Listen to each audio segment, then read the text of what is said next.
우리 성도 여러분 가운데 나는 불행해야 되겠다 하고 결혼을 선택하신 분 계십니까?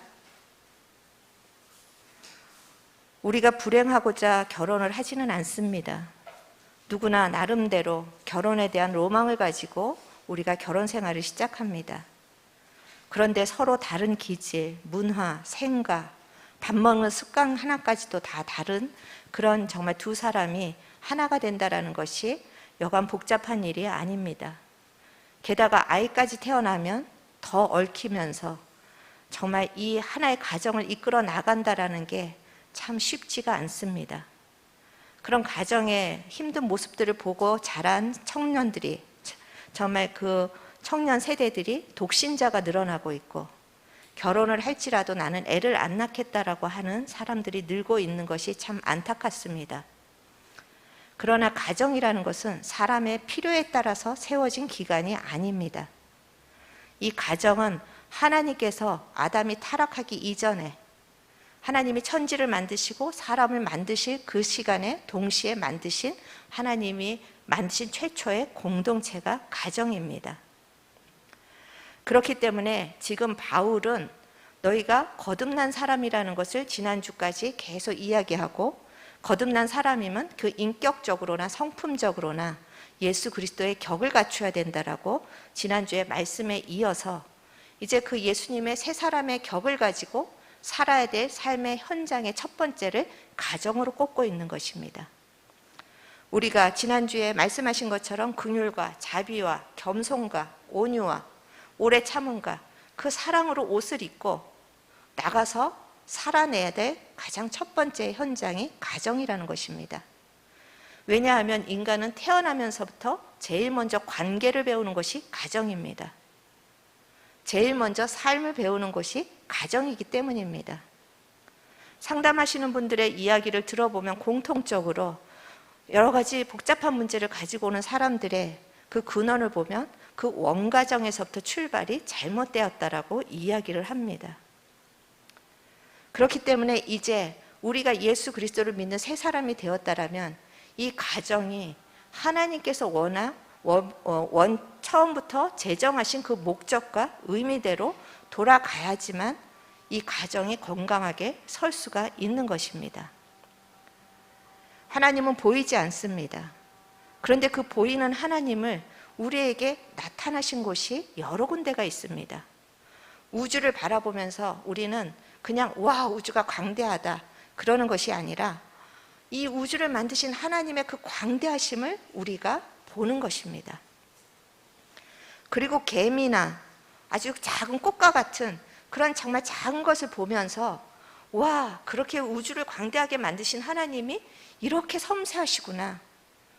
우리가 그것을 통해서 하나님의 섬세하심을 보는 것입니다. 마찬가지로 이 가정에는 하나님이 어떤 분이신지 계시하고 계시는 어쩌면 핵심 장소인 것입니다. 하나님은 보이지 않는 그 하나님의 모습을 이 가정을 통하여서 우리에게 보여주고 계시는데, 우리가 그것이 무엇인지 알 때 우리의 가정이 올바르게 설 수가 있다는 것입니다. 점점 깨어지는 가정이 늘어나는 이 시대 속에서 우리가 하나님이 원하시는 가정의 의미는 무엇이고, 하나님은 이 가정이라는 제도를 왜 만들어 주셨는지 그것을 우리가 함께 생각하면서 여러분의 가정이 이 시대 속에 하나님을 나타내는, 보여주는 그런 건강한 가정이 되기를 축원합니다. 첫 번째로 하나님께서는 이 가정을 통해서 하나님의 권위가 무엇인지를 보여주고 계십니다. 에베소서 5장 23절에 이 가정 안에 있는 남편의 자리에 대해서 어떻게 말씀하고 계시냐면, 그리스도가 교회의 머리가 되신 것처럼 이 가정 안에서의 남편의 위치가 그렇다라는 것입니다. 이 남편이 가정 안에 어떤 사람보다 다 우월하기 때문이 아니라 하나님이 이 남편을 이 가정의 대표 선수로 세워주셨는데, 그 목적이 고린도후서 10장 8절에서 그 목적에 대해서 말씀하고 계십니다. 주께서 주신 권세는 너희를 무너뜨리려고 하신 것이 아니요 세우려고 하신 것이다. 하나님이 남편일 그 아버지를 그 가정에 가장 머리로 세우시고 대표자로 세우신 목적이 약한 가정을 세우게 하시려는 이유 때문에 그렇게 하나님께서 그 위치를 주셨다라는 것입니다. 그러나 아담으로부터 남자들은 이 사명에 실패했습니다. 하와가 선악과를 먹자고 할 때 아담은 하나님의 말씀을 먼저 맡은 자로서 하나님이 이것은 먹지 말라고 하셨다라고 그 하와를 지켜줬어야만 합니다. 그런데 아담은 하나님의 말씀은 기억하지 않고 하와에게 동조를 합니다.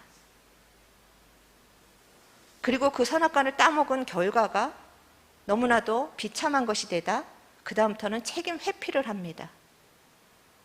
그 책임을 져야 되는 그 아담의 위치에서 책임을 회피하면서 하나님이 주신 저 여자 때문에 내가 이럴 수밖에 없었다라고 모든 책임을 하와에게 전가하고 있는 것입니다.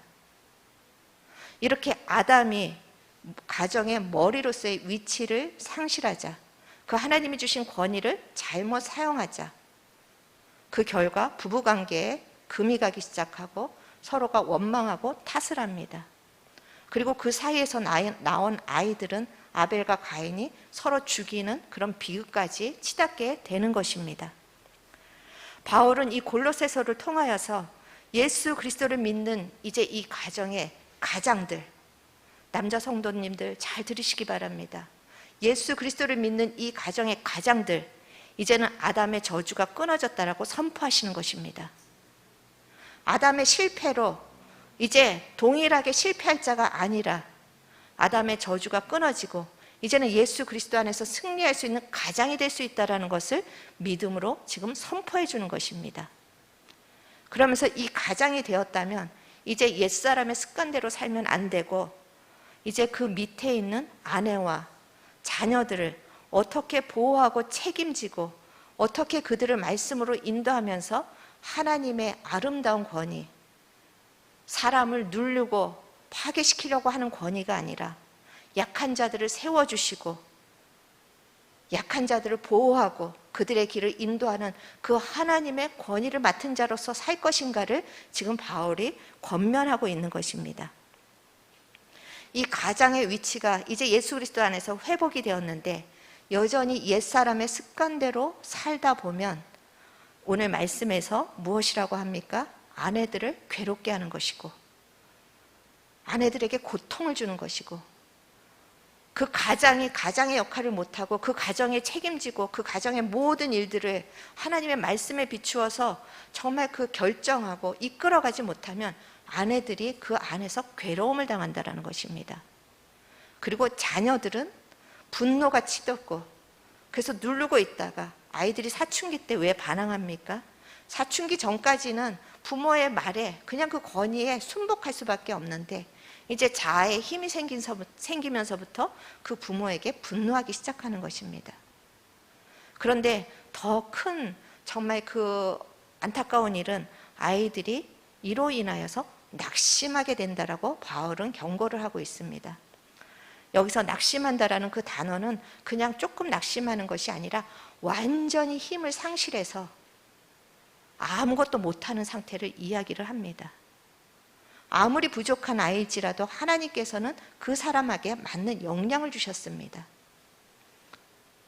그런데 그 부모의 권위를 잘못 사용함으로 인해서 아버지의 권위를 잘못 사용함으로 인하여서 그 아이가 받은 그 영향조차도 제대로 발휘하지 못하고 아무것도 못하는 상태로 그렇게 죽어간다라는 것입니다. 이거는 세상에서일 뿐만 아니라 영적인 원리에서도 마찬가지입니다. 제가 이렇게 만나본 사람 중에 또 많은 그 목사님들이 동일하게 이야기하시는 것 중에 아버지와의 관계가 너무나도 좋지 않은 사람은 하나님 아버지라는 말을 잘 하지를 못합니다. 그리고 하나님 아버지라고 부를지라도 그 하나님의 선하심과 하나님의 신실하심을 신뢰하지를 못합니다. 그래서 이 아버지는 하나님과 우리와의 관계를 보여주는 그림자인 것입니다. 이 아버지를 통해서 우리가 하나님을 건강하게 관계할 수가 있고 아버지 상이 깨어지면 아무리 성경 말씀에서도 좋으신 하나님 하는데, 머리로는 좋으신 하나님을 인정하지만 마음에서는 불편한 하나님, 나에게 늘 힘들게 하는 하나님, 그런 하나님의 상으로 여전히 자리 잡고 있다라는 것입니다. 우리 사랑하는 남자 성도님들은 하나님께서 주신 이 권위를 어떻게 사용하고 오셨습니까? 그 권위를 가지고 자녀들을 억누르고 억압하시진 않았습니까? 아니면 그 권위를 가지고서도 모든 문제에서 그냥 아내에게 다 넘겨버리고 회피하고 계시지는 않았습니까? 이 시간에 지금부터라도 하나님께서 주신 이 아름다운 권위, 여러분의 가정을 세우고 살리는 권위가 회복되기를 주님의 이름으로 축원합니다.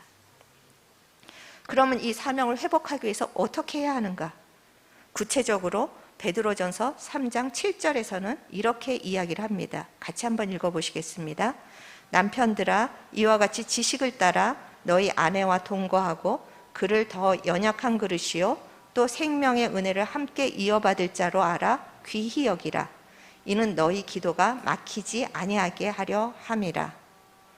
여기서 보면은 이 아내가 더 연약한 그릇이랍니다. 이게 수긍이 되십니까? 우리 아내는 너무 센데, 우리 아내가 말 한마디 하면 내가 다 흔들리는데, 그리고 아내들은 우리 남편이 뭐 존경할 만한 것이 있을까? 내가 더 지혜롭지. 그런데 하나님 보시기에는 이 아내들이 더 연약하다고 합니다. 그것은 어떤 능력 면에서나 어떤 지혜 면에서 연약한 것이 아니라 하나님이 이 남편이 아무리 부족할지라도 그 가정의 대표자로 세우셨기 때문에 하는 이야기입니다. 그렇기 때문에 아내에게 위축되고 아내의 눈치를 보실 것이 아니라 여러분이 이 영적인 권위를 가지고 여러분이 당당하게 서셔야 합니다. 저는 친구 같은 아빠, 요새 그것이 많이 유행하는데 그것은 바로 성경적이 아니라고 말씀드리고 싶습니다. 물론 자녀와 허물없이 대화를 하고 자녀와 마음으로는 가까이 되지만 친구 같아서는 안 됩니다. 아버지는 딱 중심을 잡고 세상을 어떻게 살아가야 하는지, 그리고 이 하나님의 말씀으로 어떻게 우리가 받고 살아가야 되는지를 정확하게 아이들에게 알려줄 수 있어야만 합니다. 그래서 에베소서 6장 4절에서는 아비들아 너희 자녀를 노엽게 하지 말고 오직 주의 교훈과 훈계로 양육하라고 그렇게 명령을 하고 있습니다. 루터는 부모는 하나님께서 세우신 가정의 목회자라고 합니다. 여러분의 자녀를 주일학교에서 세우는 것이 아닙니다. 주일학교는 보조 역할입니다. 여러분의 자녀는 여러분의 가정에서 세우는 것입니다. 그래서 예전에는 이 부모가 자녀 신앙 교육에 소홀히 하면 교회에서 치리의 대상이었습니다. 그런데 요즘에는 그냥 다 주일학교에 맡겨놓고 잘 되겠지.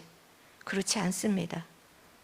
하나님께서는 분명하게 이 자녀들의 머리로서 아버지를 허락하셨습니다. 그 아버지가 이 자녀들을 정말 세상적으로 잘 되도록 애쓰기 전에 먼저 그 영혼을 하나님의 말씀으로 잘 가꾸려는 책임이 있어야만 한다는 것입니다. 그렇다라고 매일 앉혀놓고 아이에게 연설을 하라는 것이 아닙니다. 설교를 하라는 것이 아닙니다. 삶에 일어나는 모든 상황 속에서 본인이 먼저 하나님의 말씀의 원리대로 사는 것이 어떤 것인지 아이에게 보여주고, 아이가 나가서 어려운 일을 당할 때나 아이가 뭔가 좌절했을 때 그것을 성경적으로 잘 해석해줘서 이끌어줘야 되는 책임이 여러분 남편 가장들에게 있습니다. 그리고 세상은 다 안 된다라고 아이에게 손가락질 할 때라도 끝까지 소망을 잃지 않고 그 아이를 기다려주고 세워주는 것이 아버지의 역할이고 또 부모의 역할입니다. 하나님께서 우리를 향해서 그렇게 하셨기 때문입니다. 하나님은 권위를 가지시고 힘을 가지셨지만 우리를 누르시고 우리를 억압하시는 것이 아니라 그 힘을 가지고 우리를 끝까지 용납하시고 우리를 끝까지 말씀으로 인도하고 계십니다. 이것이 아버지를 통하여서 계시되기를 원하셨던 것이고 남편을 통하여서 계시되기를 원하셨던 하나님의 권위입니다. 하지만 우리 가정에 문제가 있는 것이 아버지라는, 남편이라는 권위자의 문제 때문만은 아닙니다. 바울은 남편에 이어서 이제 또 18절에 보면 아내에게는 남편에게 복종하라. 그리고 20절에 보면 자녀에게는 부모에게 순종하라고 명령을 하십니다. 복종, 순종, 우리가 그것을 생각하면 먼저 화가 납니다. 아니, 그렇게 틀린 말에 우리가 복종해야 되는가? 그리고 공통적으로 제가 이 여자분들을 이렇게 이 말씀으로 양육할 때 공통적으로 하는 질문이 있습니다. 남편이 도둑질 하라 그러면 복종해야 하나요? 그 말의 질문은 복종하기 싫다라는 것입니다. 복종할 가치가 없다라는 것입니다. 그런데 우리가 잘 알아야 될 것은 남편의 말에 100% 토도 달지 말고 그대로 따르라는 것이 아닙니다. 여기서 복종하라, 명령하라, 그 깊이 감추어진 것은 남편이 부족할지라도, 내 눈에 보기엔 남편이 너무나도 정말 그 존경할 만한 것이 하나도 보이지 않을지라도 하나님께서 그를 권위를 주시고 권위자로 세우신 것을 인정하라는 것입니다.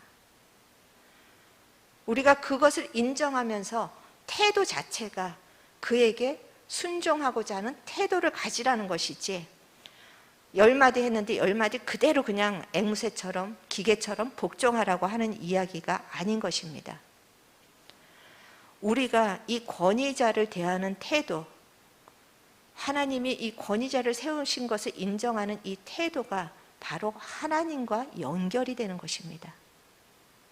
10계명 중에서 하나님이 10가지 계명을 주면서 약속이 있는 축복의 계명을 주신 것이 딱 하나가 있습니다. 내 부모를 공경하라. 그리하면 너가 이 땅에서 장수하리라. 그 당시에는 복이 장수라는 개념, 물질이라는 개념밖에 없었지만 이 장수, 이 복은 그것이 너의 삶에 평강과 만족을 줄 것이라는 것입니다. 내 삶에 아무런 만족이 없고 평강이 없다면 여러분이 권위자의 문제를 먼저 다루셔야 하는 부분이 굉장히 중요합니다. 그런데 권위자에 대해서 쓴 마음을 가지고 계신 분들은 이런 이야기를 할 때 그 안에서 더 거역을 합니다. 그리고 공격을 합니다. 이것은 권위자가 옳기 때문에 그렇게 하라는 것이 아닙니다. 그 권위를 세우신 하나님을 보고 할 때 하나님이 복 주신다라는 이 약속의 계명이 있는 것입니다. 그래서 요한일서에서 너희들이 보이는 형제를 사랑하지 못하면서 무슨 하나님을 사랑한다고 하느냐, 그렇게 반문하신 것처럼 너희들이 내가 세운 권위자를 인정하지 못하면서 무엇을 나를 인정한다고 하느냐, 하나님이 그렇게 우리에게 질문하시는 것입니다. 이 권위에 대해서 쓴 마음을 가진 최초의 존재가 사탄입니다. 사탄은 하나님이 주신 그 권위, 하나님이 주신 그 아름다운 것들을, 하나님이 주신 그 능력과 그것을 가지고 오히려 그것을 잘 사용하라고 주셨는데, 그것으로 인간을 잘 도우라고 주셨는데 오히려 하나님을 대적하고 내가 하나님 되겠다라고 반역한 최초의 그 존재이고, 그런 속성이 사단의 가장 큰 속성인 것입니다. 그래서 사탄은 하와에게 접근합니다. 하나님의 권위를 무너뜨리도록 하와에게 접근하고, 그 사탄의 계획처럼 아담이 하와의 그 모든 것들을 인도해야 되는데 거꾸로 권위, 그 질서가 다 깨어지고 하와가 아담의 인도함을 받습니다. 그리고 뱀을 다스려야 되는 인간이 거꾸로 뱀에게 정말 지배를 받게 되는 그런 결과를 갖게 되는 것입니다. 그러자 어떤 일이 생겼습니까? 인생에 수고하고 무거운 것이 들어옵니다. 평생 땀을 흘려야지만 먹고 살까 하는 그런 고생이 인생에게 들어온 것입니다. 그렇기 때문에 지금 바울은 우리가 새 사람을 입었으면 이제 가정 안에서 이 권위의 문제가 가장 먼저 해결돼야 된다는 것을 지금 이야기하고 있는 것입니다. 권위자는 권위자의 그 아름다운 모습으로 회복돼야 되고, 하나님이 권위자 밑에 두신 아내와 자녀들은 그 권위자를 인정하는 그 권위의 문제가 해결될 때 우리의 가정에 묶인 것들이 풀어지는 역사가 일어날 것이라고 축복합니다. 왜냐하면 성삼위 하나님들도 이 권위 질서 속에서 일하셨습니다. 성부 하나님의 그 권위 밑에 예수님과 성령님이 그 질서를 따라서 똑같은 신적인 능력과 똑같은 신적인 존재임에도 불구하고 권위 질서 속에서 그 관계가 형성이 됐습니다. 그렇기 때문에 이 권위 질서가 가정 안에서 회복되는 것은 이것은 하나님께서 가장 기뻐하시는 일이고 하나님께서 가장 원하시는 일일 것입니다. 저는 이곳에 정말 앉아있는 여러분의 가정에 이 권위 질서가 회복되어서 그 하나님의 보호하심과 돌보심이 여러분의 가정 가운데 열리기를 주님의 이름으로 축복합니다. 그 하나님의 그 권위가, 우리를 세우시고 우리를 풍성하게 하시는 하나님의 권위가 여러분의 가정 안에 아름답게 나타나시기를 간절히 축원합니다. 그리고 두 번째로 하나님은 이 가정을 통해서 하나님의 사랑을 계시하고 계십니다. 하나님의 속성 중 가장 대표적인 속성이 사랑입니다. 그런데 이 사랑이 너무나 추상적입니다. 그래서 하나님께서는 이 사랑이 보이는 아버지와 어머니를 통하여서 이 땅 가운데 보여지게 우리를 세우셨다라는 것입니다. 아버지와 어머니의 사랑의 종류가 조금 다릅니다. 아버지는 지금 조금 전에도 나눈 것처럼 보호하고 지키고 책임지고 바른 길로 인도하는 성부 하나님의 사랑을 보여주고 있습니다. 어머니는 부족한 자를 끝까지 끌어안고 용납하고 참고 기다려주고 격려하고 도와주는 성령 하나님의 사랑을 보여주고 있는 것입니다. 그리고 이 두 부모를 통하여서 얼마나 자녀를 위해서 헌신하고 희생하는지 예수 그리스도의 사랑을 보여주어야 하는 것이 이 가정 안에서 이 사랑이 움직여야 한다는 것입니다. 성삼위 하나님의 그 완전하신 사랑이 정말 그렇게 온전하게 보여줄 수 있는 곳은 가정밖에는 없습니다.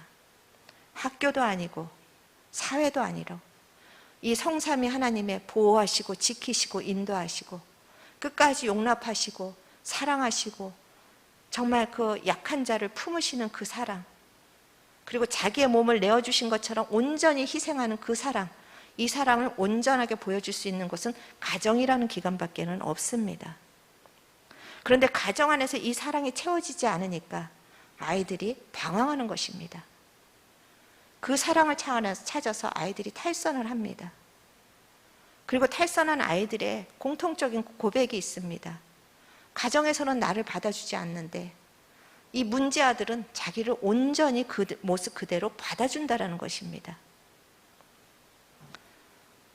그리고 부모는 나를 용납하지 않는데, 부모는 나에게 쉼이 되지 않는데, 게임이나 어떤 중독에 될 때 거기에서만은 내가 안식을 느낀다라고 그렇게 이야기를 하고 있습니다.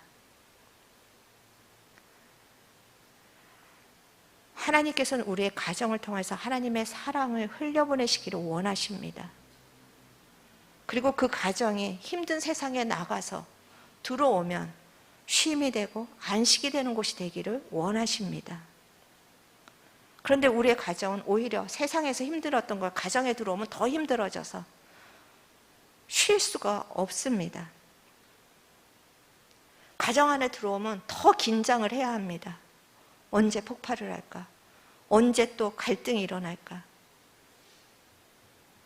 이 시간에 여러분의 가정 안에 하나님의 이 온전한 사랑이 풀어지기를 주님의 이름으로 축원합니다. 여러분의 가정 안에 천국의 그 안식이 풀어지기를 주님의 이름으로 간절히 축원합니다. 우리를 끝까지 참으시고 기다려주시고 절망적인 우리에게 날마다 거역하고 배반하고 하나님께 돌아서는 우리를 그래도 또 품으시는 그 사랑이 여러분의 가정 안에 충만하여져서 모든 가정 구성원들이 이 사랑 안에 채워지는 복된 가정이 되시기를 축원합니다. 세 번째는 이제 하나님께서 이 가정을 통해서 하나님의 축복을 계시하고 계신다라는 것입니다. 하나님은 우리의 인생에 복 주시기를 원하십니다. 그런데 이 복을 부모에게 대리권을 주셨습니다. 부모가 가지고 있는 가장 큰 권한은 축복권입니다. 많은 성도들이 목사에게는 축복권이 있다는 걸 알고 목사에게 기도받기를 원하는데 가정 안에 이 부모의 축복권이 있다는 것을 너무나도 소홀히 여깁니다. 하나님께서는 여러분 한 분 한 분에게 축복권을 주셨습니다. 여러분 이 축복권을 얼마나 사용하고 계십니까?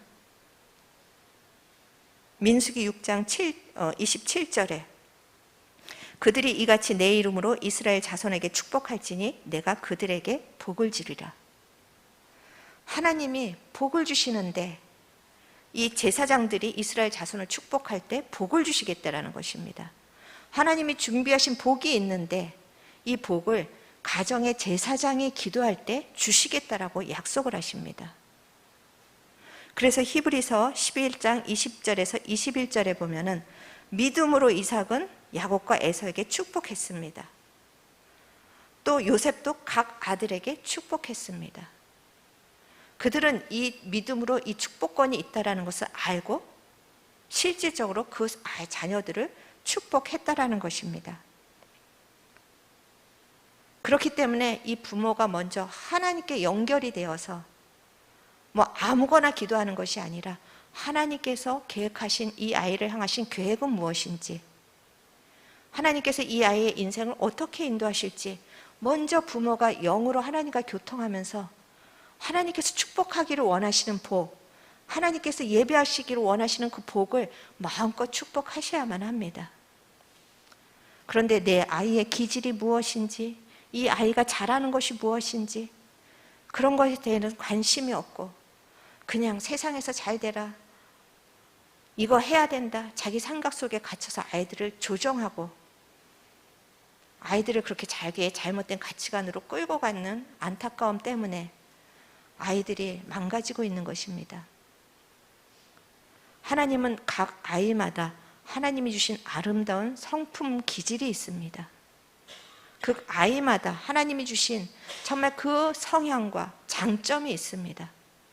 부모는 그것을 빨리 발견해서 마음껏 축복해 주시는 역할인 것입니다.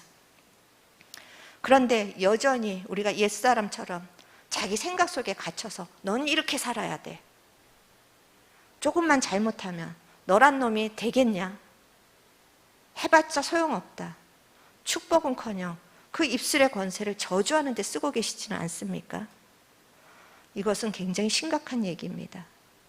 하나님이 부모에게 그 축복권의 입술의 권세를 주셨다면 그 부모가 저주하는 것도 그대로 일어날 것입니다. 여러분, 이 시간에 여러분이 아이들이 내 마음대로 되지 않는다고 저주로 묶어놓은 것이 있다면 예수의 이름으로 푸시기를 바랍니다. 그리고 이제 하나님의 뜻 가운데서 이 아이를 하나님의 복으로 연결해주는 축복권을 사용하시기를 바랍니다. 야곱이, 요셉이 믿음으로 축복했듯이 낚아진 게 아닙니다. 여러분에겐 이 축복권을 주시는 걸 믿음으로 매일매일 사용하십시오. 지금 당장엔 어떤 결과가 나타나지 않을지라도 먼 훗날 그 아이의 인생에 그 축복된 대로 하나님께서 많은 열매를 맺게 하실 것이고, 무엇보다도 그 축복권을 통해서 이 아이의 인생을 하나님께서 개입하셔서 인도하실 것이라는 것입니다. 이 가정에 하나님이 주신 이 하나님의 아름다운 속성들, 하나님의 그 아름다운 권위, 약한 자를 세우시는 하나님의 권위, 또 하나님이 주시는 것이 가장 선한 것을 알고 그 권위를 따라가는 예수님의 그 순종의 아름다움, 그리고 하나님의 그 끊임없는 사랑, 변함없는 사랑, 오늘도 또 실패한 자들을 기다려주시고 소망을 끊지 않으시는 그 하나님의 사랑, 그리고 마음껏 축복하기를 원하시는 이 하나님의 아름다운 모습이 여러분의 가정 속에 있습니까? 루터는 이 가정은 천국의 그림자라고 했습니다. 그런데 여러분의 가정은 천국의 그림자입니까? 아니면 지옥의 그림자입니까? 오늘 말씀을 받는 우리 성도들 한 분 한 분의 가정에 이제 천국 문이 열리기를 축원합니다. 그런데 쉽지는 않습니다. 원수가 저 멀리 있는 것이 아니라 내 가정 안에 있습니다. 권위 질서는 다 깨지고, 권위자도 깨지고, 권위 질서도 다 깨지고, 서로 탓하면서 배우자끼리 너 때문이다, 너 때문이다. 자녀는 부모 때문이다. 이런 상황 속에서 이것이 고통을 겪을 수도 있습니다. 그렇지만 지금까지 어떠했을지라도 이제 여러분의 가정은 새로워질 수 있습니다. 왜냐하면 예수님께서 십자가에서 저주를 축복으로 바꾸셨기 때문입니다. 어두움을 빛으로 바꾸셨기 때문이고, 예수님의 정말 그 십자가에서 좌절은, 수치는 더 큰 영광으로 바꾸셨기 때문입니다. 이제 이 말씀을 받는 한 분 한 분이 남편은 남편의 자리로 회복되고, 아내는 아내의 자리로 회복되고, 자녀는 자녀의 자리로 회복될 때 이제 여러분의 가정은 천국의 그림자가 될 것입니다. 그렇지만 또 이 말씀을 들으면서 아직도 남편이나 아내가 믿지 않고, 아직도 자녀들이 믿지 않고, 여전히 우리의 가정에는 문제가 많은데 더 초조하게 우리 남편이 믿어야 될 텐데, 우리 아내가 믿어야 될 텐데, 내 자녀가 믿어야 될 텐데, 그런 생각으로 또 마음이 무거우신 분이 있을 것입니다. 그럴지라도 한 사람만 있으면 됩니다. 에스겔 22장 30절 말씀 같이 읽겠습니다. 이 땅을 위하여 성을 쌓으며 성 무너진 데를 막아서서 나로 하여금 멸하지 못하게 할 사람을 내가 그 가운데서 찾다가 찾지 못하였으므로, 하나님이 이스라엘의 범죄로 인하여서 이제 그 성을 멸하실 터인데, 하나님은 멸하시는 것이 목적이 아니었습니다. 하나님은 이스라엘을 다시 세우시는 것이 목적이었습니다. 그래서 하나님의 통로자 한 사람을 찾고 계셨습니다. 그런데 찾지 못하여서 예루살렘은 무너져 버렸습니다. 한 사람, 정말 내가 이제는 옛사람으로 살지 않고 새 사람으로서 이제 내가 죽고 예수가 살기를 원하십니다라고 결단하는 그 한 사람으로 통하여서 하나님 멸하실 것도 돌이키신다라는 분입니다. 무너질 것도 다시 세우시겠다라는 하나님의 강한 의지가 이 말씀 속에 있는 것입니다. 가족의 다른 구성원을 염려할 것이 아니라 내가 그 한 사람이 되겠습니다라고 눈물로 기도할 때 이 가정은 반드시 회복될 것입니다. 내가 비록 세상 배우자로부터는 아무런 위로를 받지 못할지라도 하늘의 배우자 되시는, 하늘의 남편 되시는 하나님으로부터 내가 위로를 받고 내가 이 성을 멸하지 않는 하나님의 부르짖음이 되겠습니다. 남편에게 위로, 거기에 집착하지 않고 내가 대신 하나님의 위로로 이것을 감당하겠습니다. 그 한 사람을 오늘도 하나님은 찾고 계십니다. 하나님, 비록 세상의 부모는 나를 버리고 세상의 부모는 나에게 해준 것이 없을지라도 하늘 아버지가 나를 사랑하시고 나를 하나님의 말씀으로 양육하시면, 하나님, 내가 이 가정을 그렇게 이끌어가는 한 사람이 되겠습니다라고 결단하는 그 한 사람을 하나님 오늘도 찾고 계십니다. 여러분, 가정 안에서 다 같이 믿고 이렇게 풍성한 가정을 누리고 살면 얼마나 좋겠습니까? 그렇지만 그리하지 않을지라도 여러분의 한 사람의 이 헌신을 통하여서, 그 한 사람의 눈물의 기도와 사랑을 통하여서 하나님은 더 큰 영광을 여러분에게 주실 것입니다. 오늘 여러분이 가정의 한 사람이 되겠다라고 결단하며 하나님 앞에 손을 드는 축복의 통로가 되기를 간절히 축원합니다. 칼빈은 가정은 교회 안에 있는 작은 교회라고 했습니다. 가정이 최초의 교회요, 이 교회 안에 있는 또 다른 셀이라는 것입니다. 이제 하나님께서 교회를 영광스럽게 하듯이 여러분의 가정을 영광스럽게 하시도록 이제 어두움을 끊어내시고 상처와 원망에 갇혀있지 마시고 하나님, 이 시온성과 같은 우리의 가정교회에 생명샘이 솟아나기를 원합니다. 어떠한 상황 속에서 어떤 어려움이 있을지라도 우리 가정은 누구도 흔들 수 없는 하나님의 반석 위에 세워진 가정입니다. 여러분이 그렇게 오늘도 그 가정을 향하여서 그 하나님의 영광을 구하면서 나아갈 때 오늘 하나님께서 여러분의 가정을 하나님의 임재로 충만한 가정으로 바꾸실 것입니다. 우리 같이 그 소망을 가지고 찬양하고 우리 기도하는 시간 갖기로 하겠습니다.